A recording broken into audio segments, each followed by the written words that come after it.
Medical ಕಾಲೇಜಿನ hostel ಮೇಲೆ ಬಿದ್ದಿರುವಂತಹ ವಿಮಾನ ಇದು.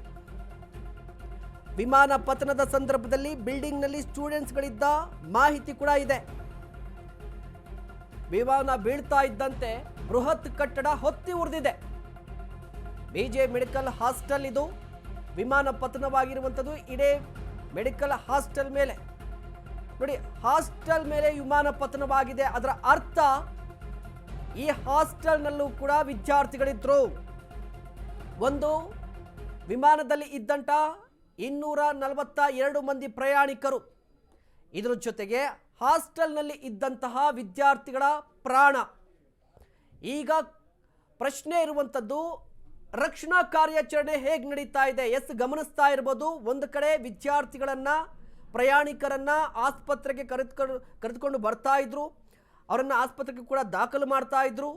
ಒಂದು ಕಡೆ ವಿಮಾನ ಪತನವಾಗುವಂತಹ ದೃಶ್ಯ, ಅದು ಹಾಸ್ಟೆಲ್ ಮೇಲೆ ಬಿದ್ದಿರುವಂಥದ್ದು, ಮೆಡಿಕಲ್ ಹಾಸ್ಟೆಲ್ ಅದು. ಹಾಸ್ಟೆಲ್ ನಂತರ ಘಟನೆಯಲ್ಲಿ ಈಗಾಗಲೇ ನೋಡಿ ಗಮನಿಸ್ತಾ ಇರ್ಬೋದು, ಇದು ಈಗಾಗಲೇ ಗಾಯಾಳುಗಳನ್ನು ಕರೆದುಕೊಂಡು ಬರ್ತಾ ಇದ್ರು, ಆಸ್ಪತ್ರೆಗೆ ಕೂಡ ದಾಖಲು ಮಾಡಿರುವಂಥದ್ದು.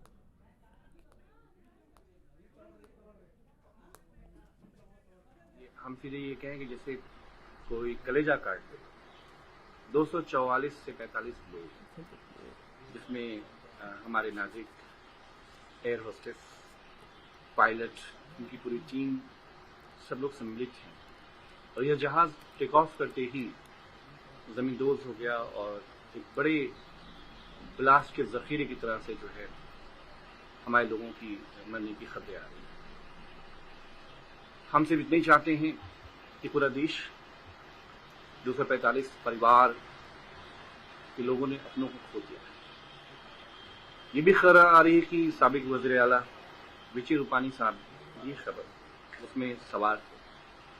हम भगवान को जो पता चला है वो ये है कि एयर इंडिया की जो लंदन जाने वाली फ्लाइट थी वो टेक ऑफ के बाद यहाँ पे क्रैश हो गई है, जिसमें प्रिलिमिनरी हमें पता चला है कि 223 जितने पैसेंजर थे।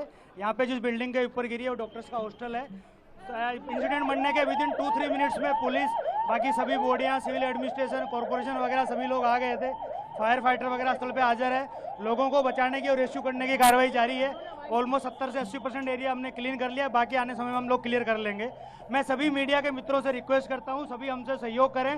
जितनी पुलिस, उसके अलावा जितनी भी agency, army, BSF, CISF, corporation, collector office के सभी स्टाफ, सभी यहाँ काम में लगे हुए हैं। प्लीज़ हमसे सहयोग करिए और थोड़ी सी हमारे लिए जगह बना के रखिए, ताकि हम एम्बुलेंस को ग्रीन कॉरिडोर बना के हॉस्पिटल तक पहुंचा सके। Thank you. तो जो पता चला, घर में बैठा था, एकदम से आवाज आया, भूकंप जैसा लगा, बाहर आया तो धुआं मालूम नहीं था, मेरे पेरेंट केस हुआ, ऐसा मालूम नहीं था।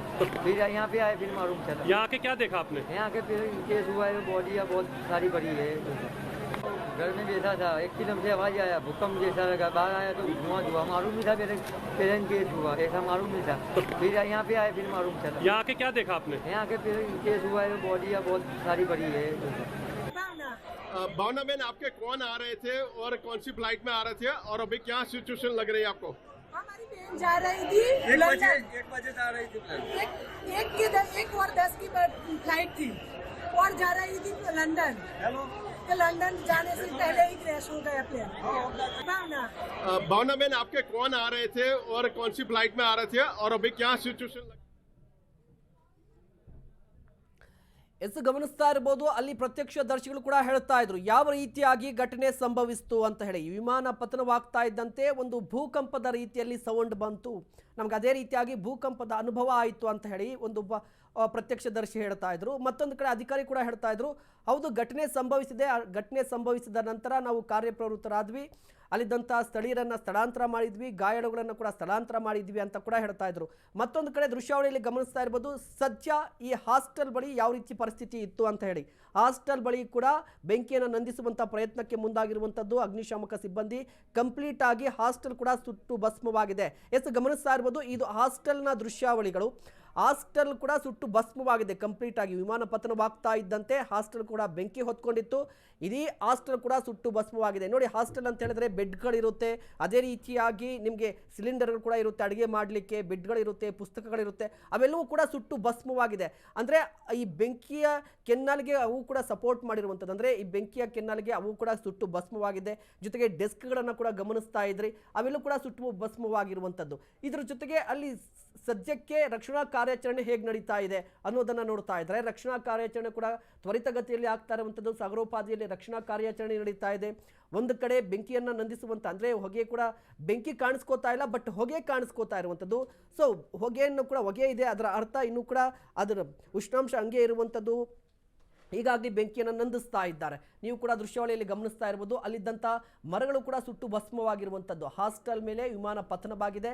ಹಾಸ್ಟೆಲ್ ಮೇಲೆ ವಿಮಾನ ಪತನವಾಗ್ತಾ ಇದ್ದಂತೆ ಅಲ್ಲಿದ್ದಂಥ ಕಾರುಗಳು ಕೂಡ, ಅಂದರೆ ಹಾಸ್ಟೆಲ್ ಅಂತ ಹೇಳಿದ್ರೆ ಬೈಕ್ಗಳನ್ನು ಪಾರ್ಕ್ ಮಾಡಿರ್ತಾರೆ, ಕಾರುಗಳನ್ನು ಪಾರ್ಕ್ ಮಾಡಿರ್ತಾರೆ, ಅವೆಲ್ಲೂ ಕೂಡ ಸುಟ್ಟು ಭಸ್ಮವಾಗಿದೆ ಅಂತ ಗೊತ್ತಾಗ್ತಾ ಇರುವಂಥ ಮಾಹಿತಿ ಇರುವಂಥದ್ದು. ಈಗ ಸದ್ಯದ ಮಾಹಿತಿಯ ಪ್ರಕಾರ 130ಕ್ಕೂ ಹೆಚ್ಚು ಗಾಯಾಳುಗಳನ್ನು ಸ್ಥಳೀಯ ಆಸ್ಪತ್ರೆಗೂ ಕೂಡ ದಾಖಲು ಕೂಡ ಮಾಡಲಾಗಿದೆಯಂತೆ. ಇದರ ಜೊತೆಗೆ ಚಿಕಿತ್ಸೆ ಕೂಡ ಮುಂದುವರಿತಾ ಇದೆ ಅನ್ನುವ ಮಾಹಿತಿ ಲಭ್ಯವಾಗಿರುವಂಥದ್ದು. ಘಟನಾ ಸ್ಥಳಕ್ಕೆ ಕೇಂದ್ರ ಗೃಹ ಸಚಿವರಾಗಿರುವಂಥ ಅಮಿತ್ ಶಾ ಅವರು ಕೂಡ ಭೇಟಿಯನ್ನು ಕೊಡ್ತಾ ಇದ್ದಾರೆ. ಅದೇ ರೀತಿಯಾಗಿ ರಾಮಮೋಹನ್ ನಾಯ್ಡು ಅವರು ಕೂಡ ಭೇಟಿಯನ್ನು ಕೊಡ್ತಾ ಇದ್ದಾರೆ.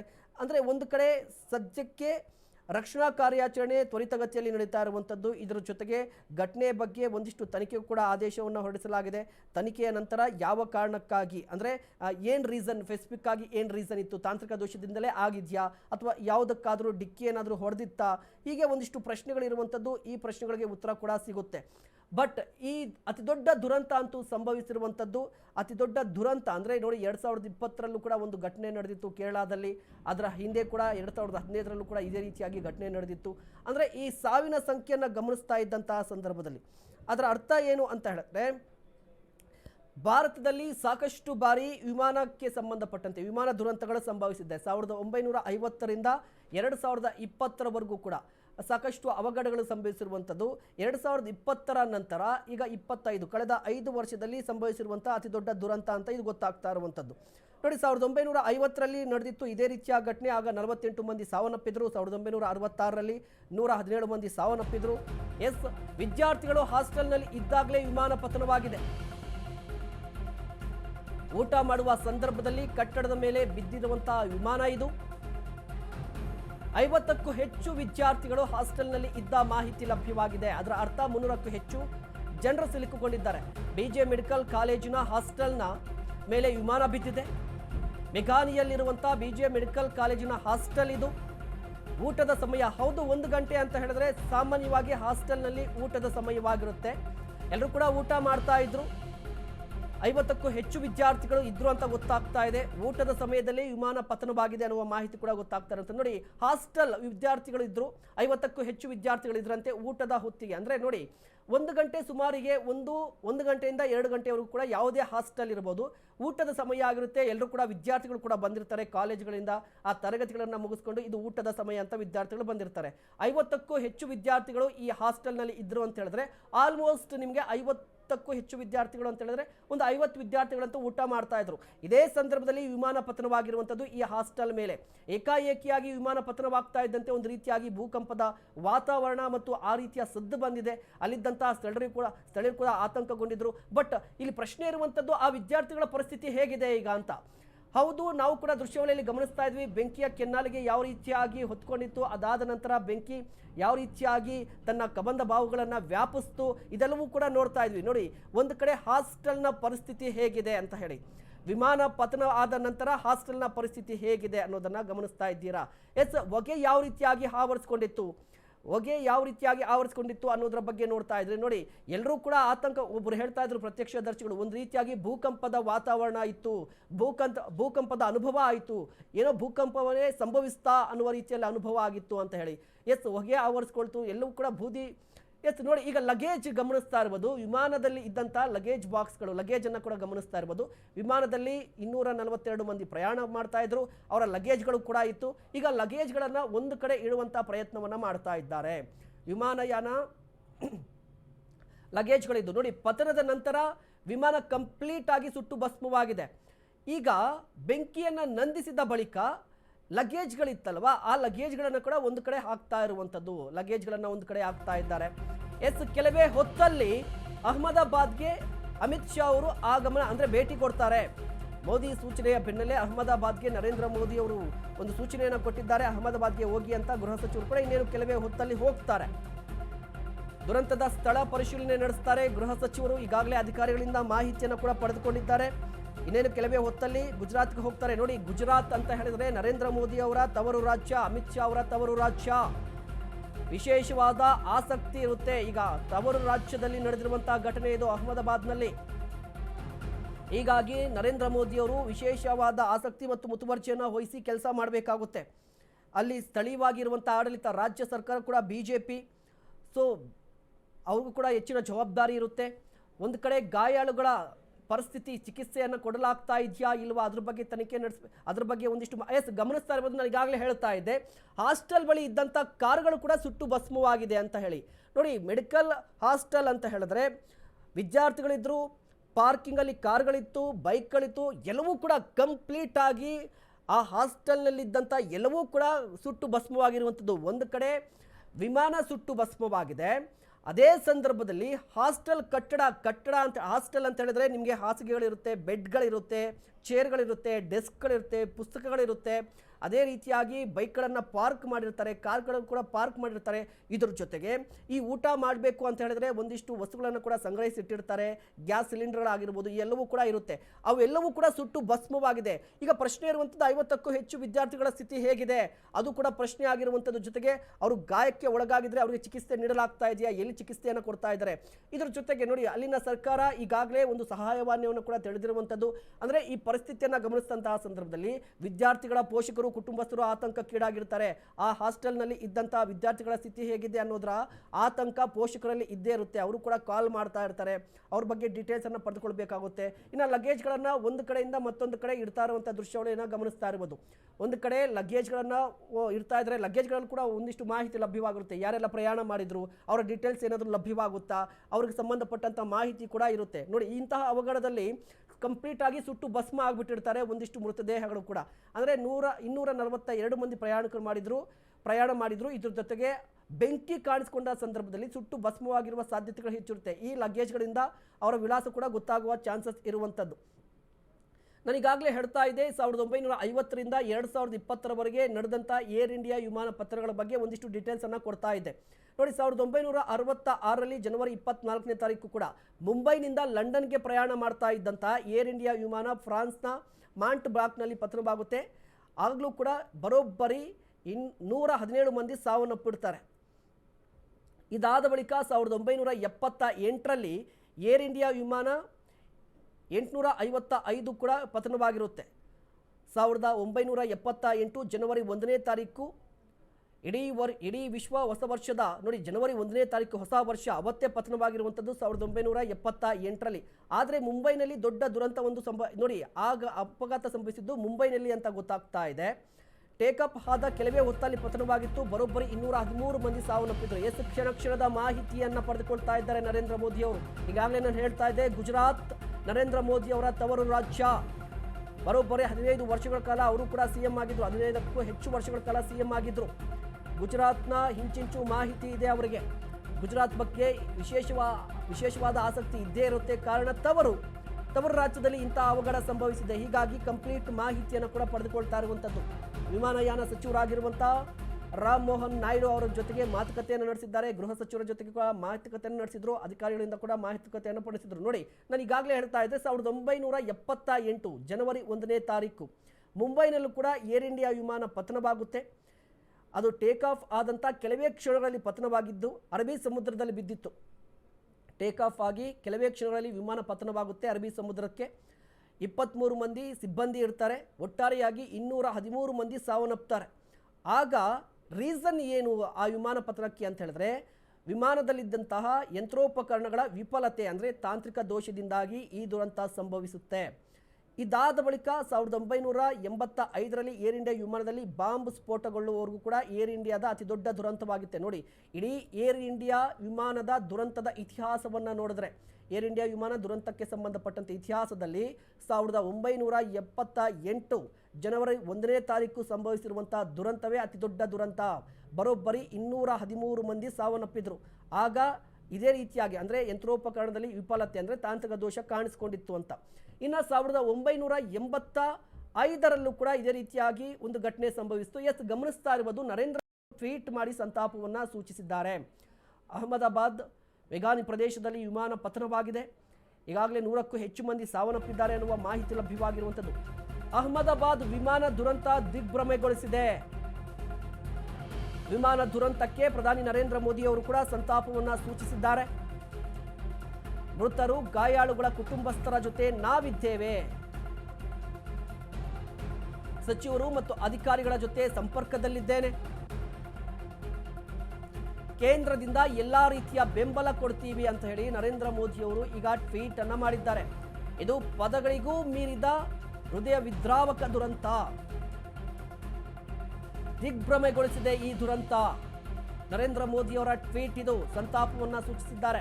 ನರೇಂದ್ರ ಮೋದಿ ಅವರು ಗುಜರಾತ್ನ ರಾಜ್ಯದವರು, ಮುಖ್ಯಮಂತ್ರಿ ಕೂಡ ಆಗಿದ್ದರು. ನರೇಂದ್ರ ಮೋದಿ ಅವರ ಈ ಫೇಮ್ ಏನಿದೆ, ನರೇಂದ್ರ ಮೋದಿ ಅವರನ್ನು ಬೆಳೆಸಿದ್ದು ಅಥವಾ ಅವ್ರಿಗೆ ಆ ಫೇಮ್ ತಂದುಕೊಟ್ಟಿದ್ದು ಗುಜರಾತ್, ಜೊತೆಗೆ ಆ ಗುಜರಾತ್ನಲ್ಲಿ ಸಂಭವಿಸಿರುವಂಥ ಘಟನೆ ಹೀಗಾಗಿ ವಿಶೇಷ ಆಸಕ್ತಿ ಕೂಡ ಇರುವಂಥದ್ದು. ಅವರು ಕೂಡ ಹೇಳ್ತಾ ಇದ್ದಾರೆ, ನೋಡಿ ಪದಗಳು ಸಿಗ್ತಾ ಇಲ್ಲ ನನಗೆ, ಈ ದುರಂತವನ್ನು ವಿವರಿಸಲಿಕ್ಕೆ ಅದ್ರ ಬಗ್ಗೆ ಹೇಳಲಿಕ್ಕೆ ಪದಗಳಿಲ್ಲ. ಹೃದಯ ವಿದ್ರಾವಕ ಘಟನೆ ಇದು, ದಿಗ್ಭ್ರಮೆಗೊಂಡಿದ್ದೇನೆ. ಬಟ್ ನಮ್ಮ ಕೇಂದ್ರ ಸರ್ಕಾರ ಎಲ್ಲ ರೀತಿಯ ಸಹಾಯವನ್ನು ಮಾಡುತ್ತೆ ಅಂತ ಹೇಳ್ತಾ ಇದ್ರು. ನೋಡಿ, ಒಂದು ಕಡೆ ನರೇಂದ್ರ ಮೋದಿ ಅವರು ಕೂಡ ಟ್ವೀಟನ್ನು ಮಾಡಿರುವಂಥದ್ದು. ಇನ್ನು ನಾನು ಏರ್ ಇಂಡಿಯಾ ವಿಮಾನ ಪತನಕ್ಕೆ ಸಂಬಂಧಪಟ್ಟಂತೆ ಒಂದಿಷ್ಟು ಇತಿಹಾಸವನ್ನು ಹೇಳ್ತಾ ಇದ್ದೆ. ಜೂನ್ 23ನೇ ತಾರೀಕು 1985ರಲ್ಲಿ ಲಂಡನ್ ಮಾರ್ಗವಾಗಿ ಹೋಗ್ತಾ ಇದ್ದಂಥ ಏರ್ ಇಂಡಿಯಾ ವಿಮಾನ ಕೂಡ ಪತನವಾಗುತ್ತೆ. ಆಗ ಸಾಕಷ್ಟು ಮಂದಿ ಕೂಡ ಸಾವನ್ನಪ್ತಾರೆ. Air India ಪತನವಾಗುತ್ತೆ. ಅತಿ ದೊಡ್ಡ ದುರಂತ ಏನು ಅಂತ ಹೇಳಿದ್ರೆ, ವಿಮಾನದಲ್ಲಿ ಇದ್ದಂತಹ 329 ಮಂದಿ ಸಾವನ್ನಪ್ಪಿದ್ರು. ನೋಡಿ, 1978ರಲ್ಲಿ ನಡೆದಿದ್ದೇ ಅತಿ ದೊಡ್ಡ ದುರಂತ. ಎಲ್ಲಿಯವರೆಗೂ 1985ರವರೆಗೂ ಅತಿ ದೊಡ್ಡ ದುರಂತ ಯಾವುದು ಅಂತ ಹೇಳಿದ್ರೆ 1978ರಲ್ಲಿ ನಡೆದಂತಹ ದುರಂತ. ಜನವರಿ 1ನೇ ತಾರೀಕು 213 ಮಂದಿ ಸಾವನ್ನಪ್ಪಿದ್ರು. ಅದಾದ ಬಳಿಕ 1985ರಲ್ಲಿ ಒಂದು ದುರಂತ ಸಂಭವಿಸುತ್ತೆ. ಏರ್ ಇಂಡಿಯಾ ವಿಮಾನ 182 ಐರ್ಲೆಂಡ್ನ ವಾಟರ್ ವಿಲ್ಲೆಯಲ್ಲಿ ದುರಂತ ಸಂಭವಿಸುತ್ತೆ. ಏರ್ ಇಂಡಿಯಾ ವಿಮಾನದಲ್ಲಿ ಕೆನಡಿಯನ್ ಖಾಲಿಸ್ತಾನದ ಉಗ್ರರು ಇಟ್ಟಿದ್ದಂಥ ಬಾಂಬ್ ಸ್ಫೋಟವಾಗುತ್ತೆ. ಇದು ದುರಂತ ಅನ್ನೋದಕ್ಕಿಂತ ಉಗ್ರ ಚಟುವಟಿಕೆಯಿಂದಾದಂಥ ದುರಂತ ಇದು. ಎಸ್, ನಾನು ಅದ್ರ ಬಗ್ಗೆ ಹೇಳ್ತೀನಿ. ನೋಡಿ, ಈಗ ಕಂಪ್ಲೀಟಾಗಿ ಹಾಸ್ಟೆಲ್ನ ಪರಿಸ್ಥಿತಿ ಹೇಗಿದೆ. ಮೆಡಿಕಲ್ ಹಾಸ್ಟೆಲ್ ಮೇಲೆ ವಿಮಾನ ಪತನವಾಗಿತ್ತು. ಸೊ ಹಾಸ್ಟೆಲ್ ಒಳಗಡೆ ಹೇಗಿದೆ, ನಾವು ಹೊರಗಿನ ದೃಶ್ಯಾವಳಿಗಳನ್ನು ನೋಡಿದ್ವಿ. ಬೆಂಕಿ ಹೊತ್ಕೊಂಡಿತ್ತು, ಬೆಂಕಿಯನ್ನು ನಂದಿಸಿದ್ದೆಲ್ಲವೂ ಕೂಡ ನೋಡಿದ್ವಿ. ಬಟ್ ಹಾಸ್ಟೆಲ್ನ ಒಳಭಾಗದಲ್ಲಿನ ದೃಶ್ಯಾವಳಿಗಳನ್ನು ಗಮನಿಸ್ತಾ ಇರ್ಬೋದು. ಕಂಪ್ಲೀಟ್ ಆಗಿ ಹಾಸ್ಟೆಲ್ ಕೂಡ ಕೊಲ್ಯಾಪ್ಸ್ ಆಗಿದೆ. ಹಾಸ್ಟೆಲ್ಲಿ ಈಗ ಏನೇನು ಕೂಡ ಇಲ್ಲ, ಒಂದು ರೀತಿಯಾಗಿ ಬಾಂಬ್ ಬಿದ್ದು ಧ್ವಂಸವಾಗಿರುವ ರೀತಿಯಲ್ಲಿ ಕಾಣಿಸ್ತಾ ಇರುವಂಥದ್ದು. ವಿದ್ಯಾರ್ಥಿಗಳು ಊಟ ಮಾಡ್ತಾ ಇದ್ರು, ಏಕಾಏಕಿಯಾಗಿ ವಿಮಾನ ಪತನವಾಗುತ್ತೆ. ವಿಮಾನ ಪತನವಾಗ್ತಾ ಇದ್ದಂತೆ ಎಲ್ಲರೂ ಕೂಡ ದಿಕ್ಕಾಪಾಲಾಗಿ ಓಡುವಂಥ ಪರಿಸ್ಥಿತಿ ಕೂಡ ಇರೋದಿಲ್ಲ. ಕಾರಣ ಏನು ಅಂತ ಹೇಳಿದ್ರೆ ಬೆಂಕಿ ಹೊತ್ಕೊಳ್ಳುತ್ತೆ. ಅದಾದ ನಂತರ ಬೆಂಕಿಯನ್ನು ನಂದಿಸಲಾಗಿದೆ. ಬೆಂಕಿಯನ್ನು ನಂದಿಸಿದ ಬಳಿಕ ಒಳಗಿನ ದೃಶ್ಯಾವಳಿಗಳು, ಒಳಗಿನ ಪರಿಸ್ಥಿತಿ ಹೇಗಿದೆ, ಅವಶೇಷಗಳು ಕಂಪ್ಲೀಟ್ ಆಗಿ ಧ್ವಂಸವಾಗಿರುವಂಥದ್ದು. ಬಿಲ್ಡಿಂಗ್ ಕೂಡ ಒಂದಿಷ್ಟು ಕೊಲ್ಯಾಪ್ಸ್ ಆಗಿದೆ. ಜನರು ಕೂಡ ಅಲ್ಲಿ ಹೋಗ್ತಾ ಇದ್ದಾರೆ, ಒಳಗಡೆ ಹೋಗಿರುವಂಥದ್ದು. ನೋಡಿ, ವಿದ್ಯಾರ್ಥಿಗಳು ಇದ್ದರು. ನೋಡಿ, ಅವರು ಕೂಡ ರಕ್ಷಣಾ ಕಾರ್ಯಾಚರಣೆಯಲ್ಲಿರುವಂಥದ್ದು. ಒಂದಿಷ್ಟು ಅವಶೇಷಗಳಲ್ಲಿ ಇರುವಂಥ ಅವರನ್ನು ಕೂಡ ರಕ್ಷಣೆ ಮಾಡ್ತಾ ಇರುವಂಥ ಪ್ರಯತ್ನ ನೋಡಿ ಈ ವಿಂಡೋದಲ್ಲಿ ಗಮನಿಸ್ತಾ ಇರ್ಬೋದು. ಒಳಗಡೆ ದೃಶ್ಯಾವಳಿಗಳು ಹೇಗಿದೆ ಅಂತ ಹೇಳಿ, ಆ ಡೆಸ್ಕ್ ಆಗಿರ್ಬೋದು, ಅದೇ ರೀತಿಯಾಗಿ ಬೇರೆ ಕಂಪ್ಲೀಟಾಗಿ ಎಲ್ಲವೂ ಕೂಡ ಛಿದ್ರವಾಗಿರುವಂಥ ದೃಶ್ಯಾವಳಿಗಳನ್ನು ಗಮನಿಸ್ತಾ ಇದ್ದೀರಾ. ಇನ್ನು ವಿಮಾನದಲ್ಲಿ 50 ಬ್ರಿಟಿಷ್ ಪ್ರಯಾಣಿಕರು ಕೂಡ ಇದ್ರು. ಎಕ್ಸ್ನಲ್ಲಿ ಬ್ರಿಟನ್ ಪ್ರಧಾನಿ ರಿಕ್ ಸ್ಟಾರ್ಮರ್ ಕೂಡ ಮಾಹಿತಿಯನ್ನು ಕೊಟ್ಟಿದ್ದಾರೆ. ಕೀರ್ ಸ್ಟಾರ್ಮರ್ ಅವರು ಮಾಹಿತಿಯನ್ನು ಕೊಟ್ಟಿದ್ದಾರೆ. ವಿಮಾನ ದುರಂತ ಸುದ್ದಿ ತಿಳಿದು ತೀವ್ರ ದುಃಖವಾಗಿದೆ. ಘಟನೆ ಬಗ್ಗೆ ಭಾರತ ಸರ್ಕಾರ ಸಂಪೂರ್ಣ ಮಾಹಿತಿ ನೀಡ್ತಾ ಇದೆ. ಗಾಯಾಳುಗಳು ಶೀಘ್ರದಲ್ಲೇ ಗುಣಮುಖರಾಗಲಿ ಅಂತ ಪ್ರಾರ್ಥಿಸುತ್ತೇನೆ. 50 ಬ್ರಿಟಿಷ್ ಪ್ರಯಾಣಿಕರಿದ್ರು. ಇದರ ಬಗ್ಗೆ ಬ್ರಿಟಿಷ್ ಅಂದರೆ ಬ್ರಿಟನ್ನ ಪ್ರಧಾನಿ ಕೂಡ ಈಗ ಮಾಹಿತಿಯನ್ನು ಕೊಡ್ತಾ ಇದ್ದಾರೆ. ಸ್ಟಾರ್ಮರ್ ಅವರು ಈಗಾಗಲೇ ಮಾಹಿತಿ ಗೊತ್ತಾಗಿದೆ, ನನಗೆ ತೀವ್ರ ದುಃಖ ಆಗಿದೆ, ಭಾರತ ಸರ್ಕಾರ ಎಲ್ಲ ಡೀಟೇಲ್ಸನ್ನು ಕೊಟ್ಟಿದೆ ಅನ್ನುವ ಮಾಹಿತಿಯನ್ನು ಹೇಳಿದ್ರು. ಜೊತೆಗೆ ಸಂತಾಪವನ್ನು ಕೂಡ ಸೂಚಿಸಿದ್ದಾರೆ. ಎಸ್ ಗಮನಿಸ್ತಾ ಇರ್ಬೋದು ಘಟನಾ ಸ್ಥಳದಲ್ಲಿ ಮೃತದೇಹಗಳು ಯಾವ ರೀತಿಯಾಗಿ ಬಿದ್ದಿದೆ ಅಂತ ನೋಡಿ ಗಮನಿಸ್ತಾ ಇರ್ಬೋದು. ಕಂಪ್ಲೀಟ್ ಸುಟ್ಟು ಹೋಗಿರುವಂಥ ಮೃತದೇಹಗಳು. ನಾವು ಇಲ್ಲಿವರೆಗೂ ಮಾತನಾಡ್ತಾ ಇದ್ವಿ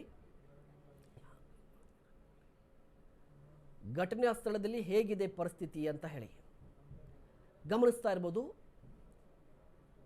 ಘಟನಾ ಸ್ಥಳದಲ್ಲಿ ಯಾವ ರೀತಿಯ ಪರಿಸ್ಥಿತಿ ಇದೆ. ಮೃತದೇಹಗಳು ಚೆಲ್ಲಾಪಿಲ್ಲಿಯಾಗಿ ಬಿದ್ದಿರುವಂಥ ಮೃತದೇಹಗಳು, ವಿಮಾನದ ಅವಶೇಷಗಳು, ಕಟ್ಟಡದ ಅವಶೇಷಗಳು, ಇದರ ನಡುವೆ ಮೃತದೇಹಗಳು, ಅವುಗಳನ್ನು ಅಲ್ಲಿರುವಂಥ ಸಿಬ್ಬಂದಿ ಆಸ್ಪತ್ರೆಗೆ ಈಗ ಶಿಫ್ಟ್ ಮಾಡಬೇಕಾಗಿರುವಂಥ ಪರಿಸ್ಥಿತಿ ಗಮನಿಸ್ತಾ ಇರ್ಬೋದು.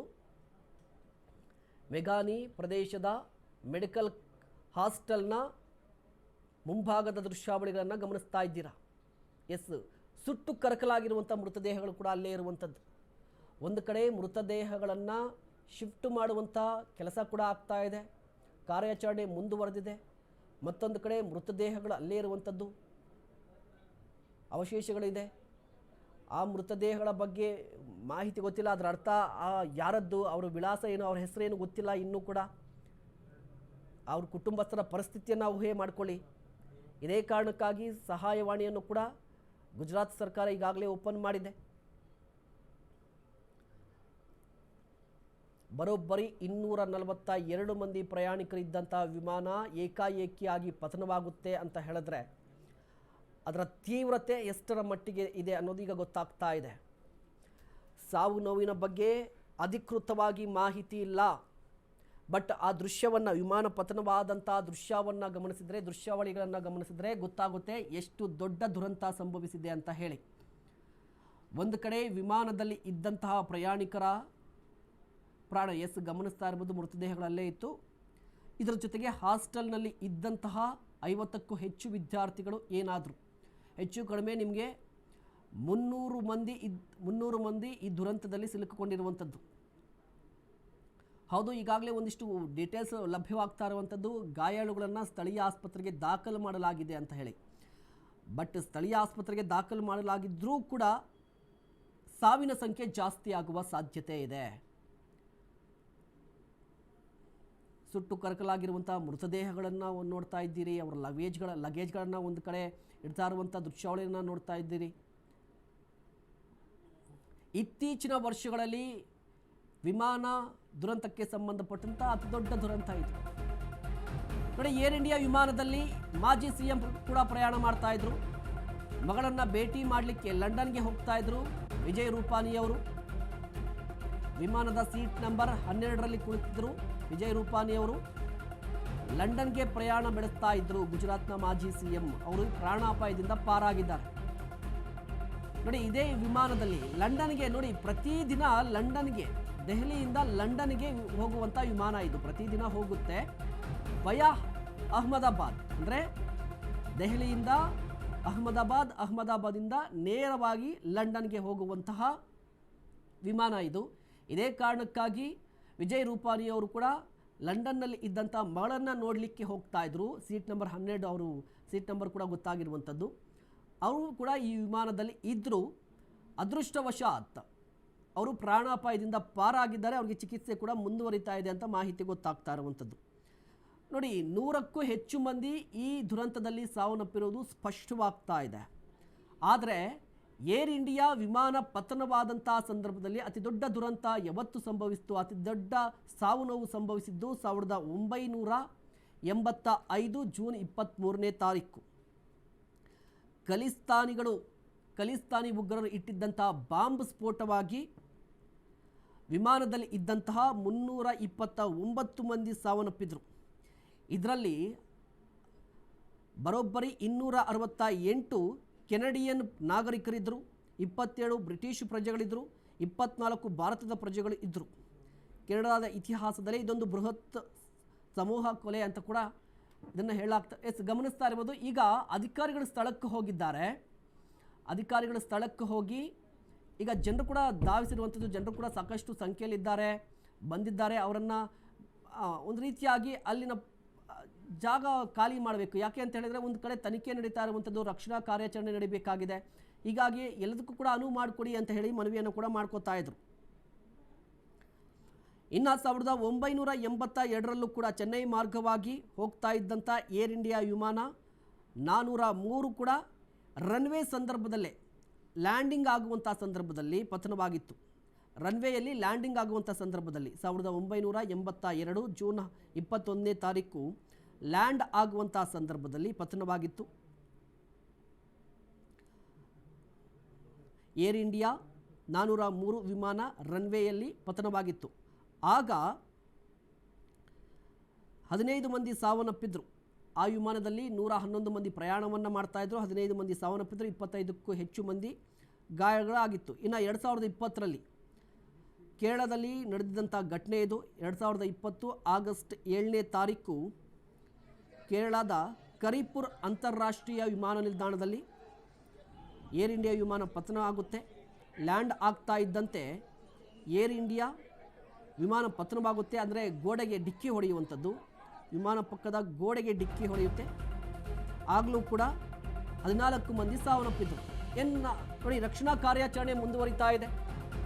ಅಹಮದಾಬಾದ್ ಮೆಘಾನಿ ಬಳಿ ವಿಮಾನ ದುರಂತ ಸಂಭವಿಸಿದೆ.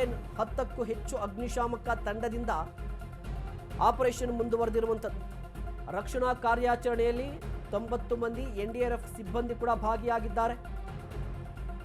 ವಿಮಾನ ಪತನದ ಸ್ಥಳದಲ್ಲಿ ರಕ್ಷಣಾ ಕಾರ್ಯಾಚರಣೆ ಮುಂದುವರೆದಿದೆ. ಅಹಮದಾಬಾದ್ ಮೆಘಾನಿ ಬಳಿ ವಿಮಾನ ದುರಂತ ಸಂಭವಿಸಿದೆ. 10ಕ್ಕೂ ಹೆಚ್ಚು ಅಗ್ನಿಶಾಮಕ ತಂಡಗಳಿಂದ ಆಪರೇಷನ್ ಅಂದರೆ ಕಾರ್ಯಾಚರಣೆ ಮುಂದುವರೆದಿದೆ. ಕಾರ್ಯಾಚರಣೆಯಲ್ಲಿ 90 ಮಂದಿ NDRF ಸಿಬ್ಬಂದಿ ಕೂಡ ಭಾಗಿಯಾಗಿದ್ದಾರೆ.